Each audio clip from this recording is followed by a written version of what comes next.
Ang pulong sa Dios buhi ug nagalihok nga gamhanan, labi pang mahait kaysa espada nga duhay sulab ug modulot ngadto sa gitagbuan sa kalag ug espiritu, sa mga lutahan ug sa mga kauyukan ug motugkad sa mga huna ug katuyuan sa kasing-kasing. Ang tibuok nga kasulatan gipaginhawa sa Dios ug may kapuslanan alang sa pagpanudlo, alang sa pagpamadlong, alang sa pagpanulid, ug alang sa pagmatuto sa pagkamatarong aron ang tao sa Dios mamahingpit, mas hinangkapan alang sa tanang maayong buluhaton.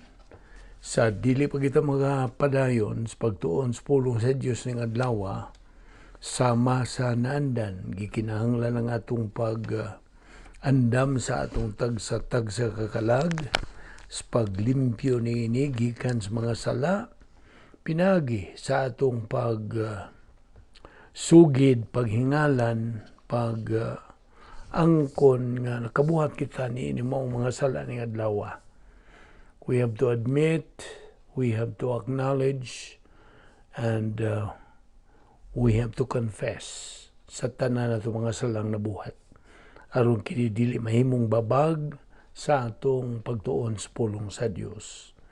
Diha sa 1 Juan 1:9 nga gitawag sa in English og rebound technique, pagpauntol gikas gawas ngadto balik sa dapit nga may gahom sa Dios.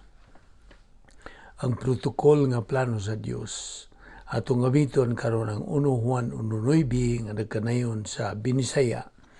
Kung isugid ta nga atong mga sala, siya kasaligan ug makatarunganon sa iyang saad nga mopasaylo gayud sa tanan tang mga sala ug magahinlo sa tanan tang mga kalapasan. Mapanalang kanimo higala nga wala pay kaluwasan, ang imong buhaton dili ang pagsugid sa imong mga sala, kundi dili ang imong pagdawat, pagtuo kang Ginoong Hesukristo ingon nga imong manluluwas. Kay matud pa sa mga buhat 16:31, tumuo ka kang Ginoong Hesus ug ikaw maluwas. Karon magampo ta sa hilom.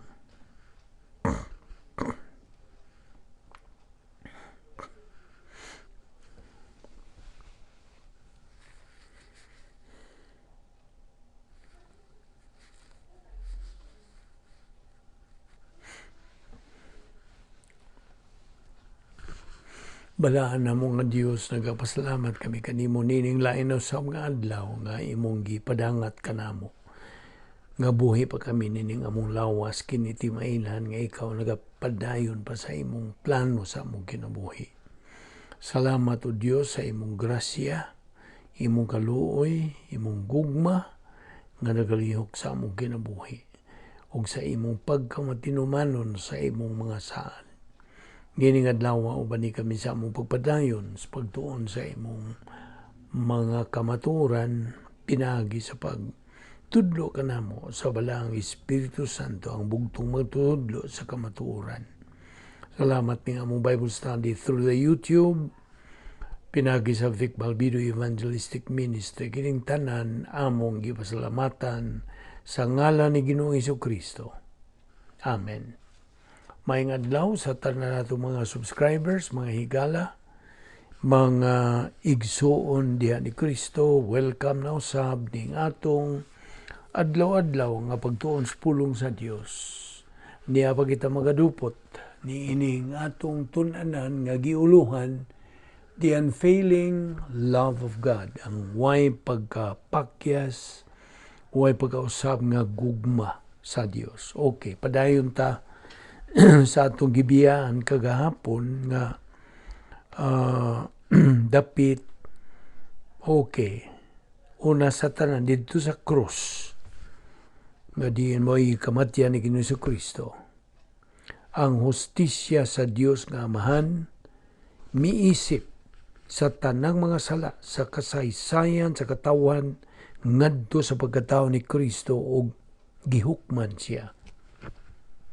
Now, kadtong maong paghukom, mao'y silot sa sala, nga tukma yung angay kanimo. Pinagi sa Diyos nga mahan nga pag-angkon o pagdawat niya ni Kristo sa silot sa atong tanang mga sala. Iyang gitagbaw diha-diha once and for all ang pagkamatarong o ang hustisya sa Diyos. Iyang gitangtang ang alih, ang babag, tali sa hingpit nga pagkamatarong sa Diyos o sa relative righteousness nga pagkamatarong sa tao.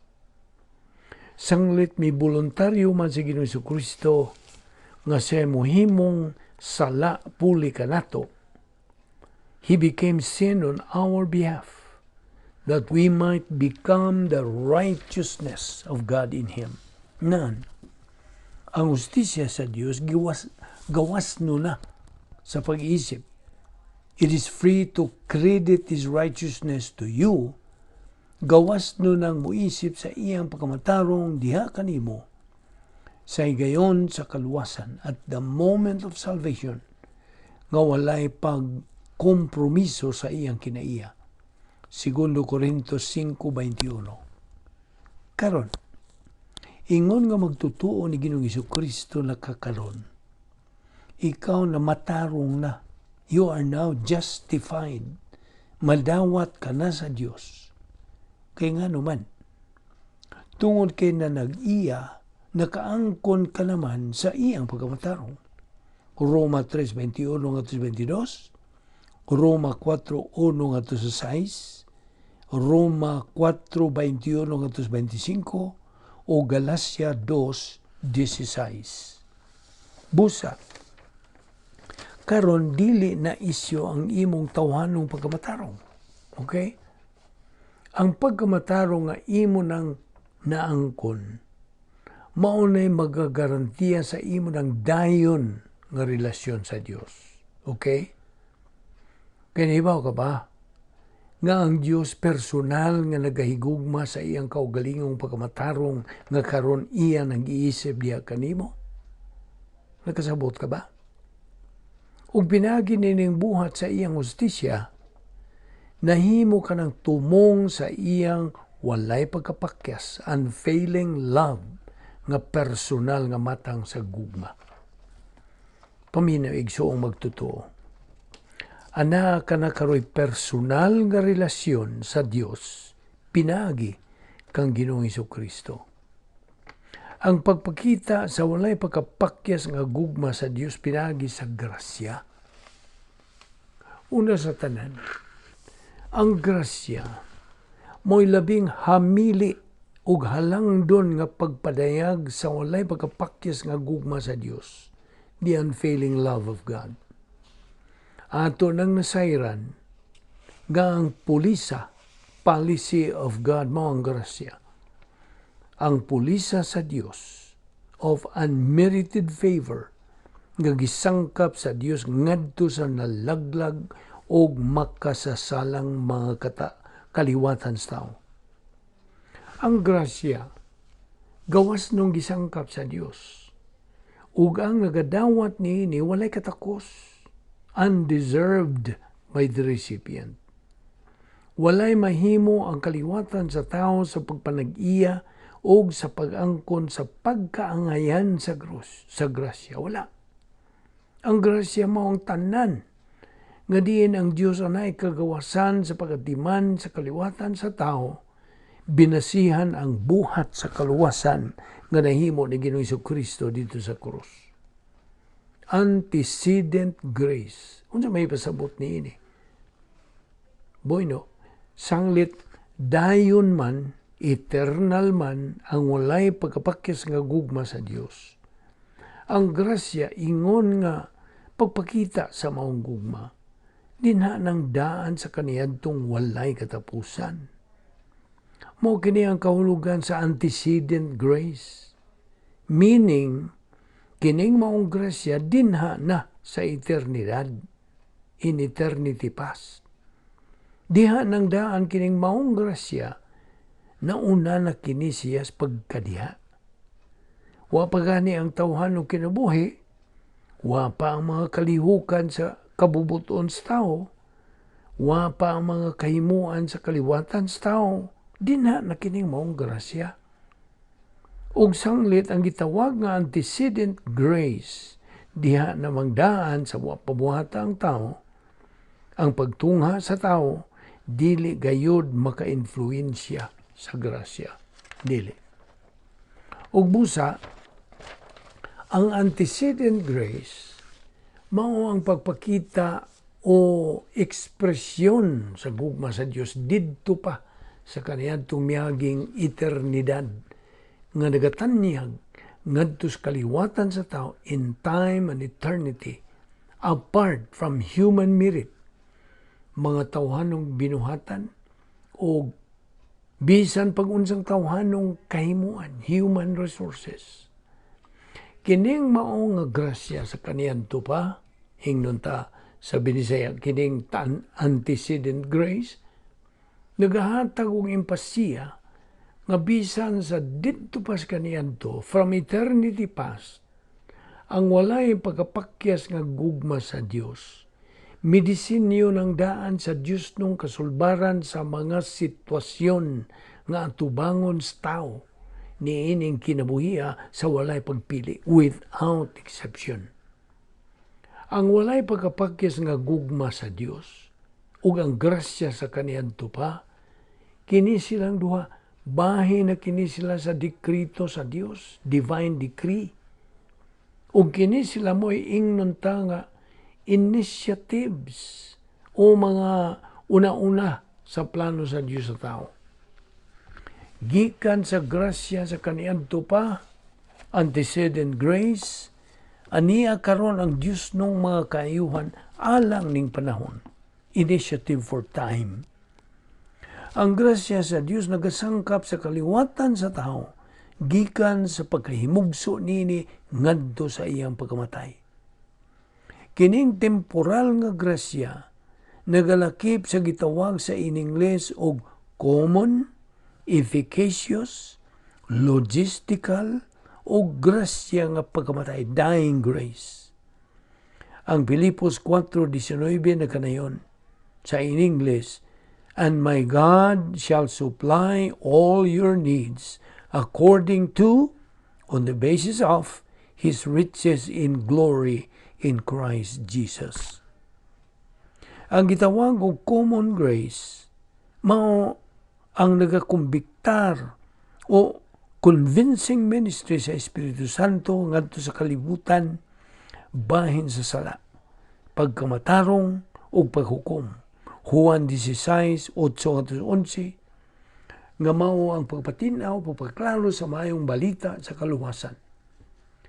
Sa iyang ministry sa common grace, ang Dios Espiritu Santo mao imulihok agig puli una sa nawa nga tawhanong espiritu sa tuyo nga masabtan sa dili magtutuo ang espirituhanon nga kasayuran.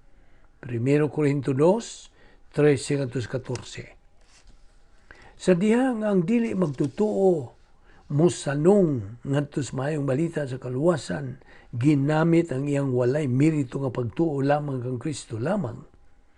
Ang Espiritu Santo pinagi sa iyang ministry sa efficacious grace mo ila will acknowledge niya ng maong pagtuuha ug muhimo niini nga epektibo alang sa kaluwasan. Episodio 2:8. Now, timan kini. Kung maoray atong tan-awon ang lihok sa positibong kabubuton sa tao, kini dili mo resulta ngadtos kinabuhing dayon kung wala ang grasya nga buhat sa Espiritu Santo, kinsa mo ay nagasangkap sa gahom aron maangkon ang tuyo ug tumong sa kaluwasan. Ang ngaitang hinumduman nga ang logistical grace mao kini ang kumpleto nga pagsangkap sa Dios ngadto sa matag panginahanglang physical ug espiritual sa magtotoo. Makarnal ba o ma-espiritual, ang matag magtotoo kalifikado sa pagdawat niining logistical grace o panalangin nga pagsangkap tungod sa giisip sa Dios nga pagkamatarong ngadto kaniya. Salmo 37:25, Filipos 4:19. Now, ilha kini og sabta kini. Logistical grace keeps believers alive. Na sa Salmo 68:19-20. Ang logistical grace mao'y nagapabuhi sa mga magtotoo. Sabta gina. Gawas pa niya na, ang logistical grace mao'y nagasangkap ka natong mga magtotoo sa mga basic life support. Ingon pa nang sa hangin, pagkaon, kasilungan, upuloy-anan, biste, sakyanan. Naanas Mateo 6:25. Ang logistical grace mao'y nagapanalipod kanatong mga magtutuo niining kalibutan nga gidumala ni Satanas. Salmo 4:8, Hebrehanon 1:14. Ingon man nagasangkap kini kanato sa angay-angay nga kahigayunan o pribilehiyo sa pagsugid sa atong mga sala. Ingon man sa pagtuon, pagkat-on sa pulong sa Dios o sa pagtubo sa espirituhanong pagtubo. Mateo 4:4.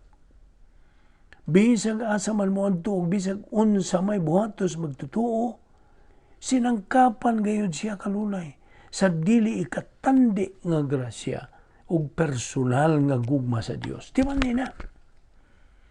Unsa may gisulti sa Mateo 6:31-32. Sa in English kini nagkanayon. Do not be anxious then saying, what shall we eat? Or what shall we drink? Or what shall we clothe ourselves? For all these things the Gentiles eagerly seek. For your heavenly Father knows that you need all these things. Una sa tanan, ang tumong o goal or objective sa dili kasagarang espirituhanong kinabuhi maong gitawag sa Griego nga pleroma. Ang Episo 3:19 nagkanayon sa in English og, and to know the love of Christ, which surpasses knowledge, that you may be filled up to all the fullness, pleroma, of God. Now, ang Griegong pulong pleroma, gihubad kini ngadto in English og the fullness of God. Maong resulta sa kabot, pagkat-on, pagsabot, o paggamit sa usa ka dimensions sa espirituhanon nga pagkinabuhi. Ang pleroma mao ang hataas o habog nga luna, the high ground sa espirituhanong pagkahamtong nga diin ang mananaog nga magtotoo. Believer, winner believer, nga diin ang mananaog nga magtotoo okupado na sa persona ni Ginoong Jesucristo. He is occupied with the person of Christ. Dinha niya ng maong ang o luna nga ang mananaog nga magtotoo magapahimulos. He is now enjoying sa mga posibleng mga kalihukan sa espirituhanong pagkinabuhi. Diha sa kahimtang nga pleroma, mudawat na ang mananaog nga magtotoo sa labihan kadagko nga mga escrow blessings ug mahimaya na ang Dios diha sa lawas sa mga magtotoo. 1 Corintios 6:20. Habigod nimo, aniya ang agian sa magtotoo nga nagapadayon sa pagtubo sa pulong sa Dios. Aron sa ingon iyang makabot kining maong habog nga luna, ang pleroma stage. Ang kalapdon sa pulong sa Dios nga anas kalag sa maong magtotoo, ang gidaghanon nga pulong sa Dios nga natigom na sa iyang kalag. Ang sunod, ang gilawmon, deft o giladmon sa pulong sa Dios diha nga natigom siyang kalag. Ana diha ang portfolio of invisible assets. Ang sunod, ang gitason, length, sa pulong sa Dios nga natigom siyang kalag nga naa diha ang sinugdanan nga espirituhanong pagkinabuhi. Og ang kinatasan ang gihabugon o height sa pulong sa Dios nga natigom na sa iyang kalag. Mao na kanang dapita nga gitawag taog advanced spiritual life. Now, angay na itong timanan, nga wa kita'y mahimong mapuslanong buluhaton sa pagkakristuhanon kung mupili kita sa pagbuhat og sala og dili musugid niya ng maong sala. Tinuod, nga di na matangtang ang kaluwasan sa magtotoo, apan pagadisiplinahon siya, pagapantunon siya sa hustisya sa Dios. Kasabot ka? Dili kita maka-eskapo sa disiplina sa Dios, oy. No one ever does. Ang Colosas 3:25 nagkanayon og for he who does wrong will receive the consequences of the wrong which he has done, and that without partiality. Now, ang Dios nung pagpanton o disiplina gikan sa hustisya sa Dios. Usa kini ka kalihukan sa pamilya. Gusto? It's a family matter. Tungod kay mga anak man kita sa Dios. Pinaagi sa atong pagtuo lamang kang Kristo lamang. Juan 1:12, Galacia 3:26. Ug kita man ang tumong sa personal nga gugma sa Dios. Iyang ipakita kanato ang iyang gugma pinaagi sa pagpanton kanato sa dihang mahigawas kita sa iyang plano. When we are out of line. Hebrehanon 12:6 nagkanayon, for those whom the Lord loves personally, He disciplines, and He scourges every son whom He receives. Just as parents, mga ginikanan, mupanton sa batang masupilon, mamamusab ang Diyos, mupanton sa magtutuo nga masupilon, gikan sa iyang walay pagkapakyas nga gugma. Pantunon sa Dios ang masinupakon og karnal nga anak. Proverbio 3:12, Hebrehanon 12:7 ug pinadayag 3:19.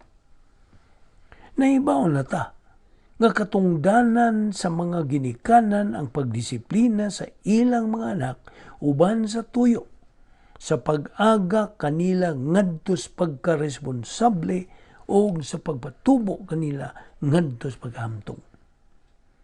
Ang mga responsable og talahurong mga ginikanan na sayod nga ang kadiyot nga pagkahamtong kadiyot nga pagpahamtang og sakit ngadto silang masupilong anak agig pagpaamgo uban sa angay fairness ug sa gugma dili tungod sa kalagot, kini mas maayo gyud kaysa pinasagdan way pagpanton nga anak nga mahiagom na hinuon sa pagkamiserable o pagkamakaluoy nga kinabuhi nga walay pagdisiplina sa kaugalingon ug walay pagtahod ug otoridad.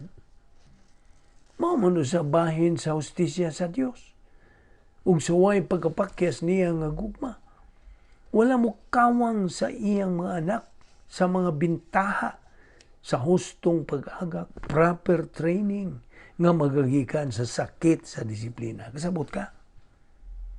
Bisan tuod ang pagkahingpit sa katarong sa Dios naga-demand og disiplina tungod sa pagkakarnal sa magtutuo, makasiguro ang maong magtutuo nga ang personal nga gugma sa Dios dili gayon mo kunhod. It never diminishes. Okay? Kung mo disiplina ang hustisya sa Diyos kanimo, I'm addressing this to you, fellow believer, kanang maong disiplina, inubanan gayon kana kanunay sa iyang gugma. Ug gituyo kana sa pagpahamtang kanimo alang sa imong espirituhanong bintaha o kaayuhan. Aron sa pagdasig kanimo sa pagsugid o sa imong paghibalik ngadto sa imong kinabuhing espirituhanon. Kato ni padayon ugma dinhi sa katamo parking og ayaw sipyat sa sumpay niini.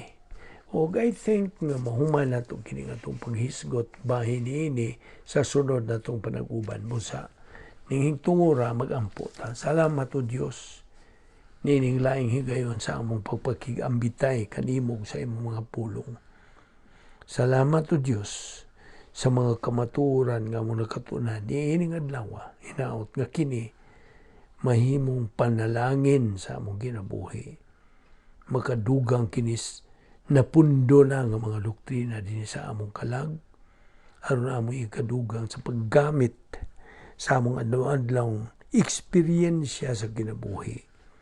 Aron kami padayon sa pagkabot gayud niya ng among tubo nga maong pagkahamtong nga espirituhanon. Salamat nga among Bible study through the YouTube. Kining tanan among ipasalamatan sa ngalan ni Ginoong Jesucristo. Amen.